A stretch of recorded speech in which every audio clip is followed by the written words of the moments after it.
somehow, and you generate a new magnetic field, which points in the same direction as the existing magnetic field. This is what you call a magnetic field generating apparatus. In simple words, this is called a dynamo. Right? Now this process repeats itself, and you might ask the question, is it okay for this magnetic field to grow and grow and grow till it becomes infinitely large? Now the answer is no, it does not become infinitely large. And the reason for that is this electric current that is induced interacts with the magnetic field P to cause a force which is called the Lorentz force. And the Lorentz force is the cross product of the electric current and the magnetic field, J cross B. And this force actually tries to decelerate this disk. So you have planets which have magnetic fields, we have stars that have magnetic fields. So how are these magnetic fields produced? It's a very interesting question.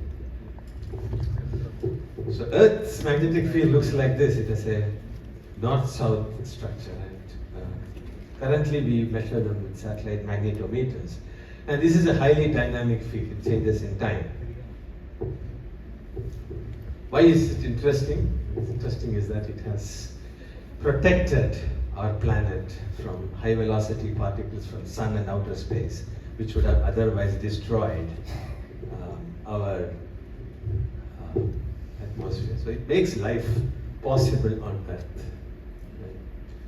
And we also know that Earth had a magnetic field 3.5 billion years ago. How do we know that? I'll come to that in 2 slides.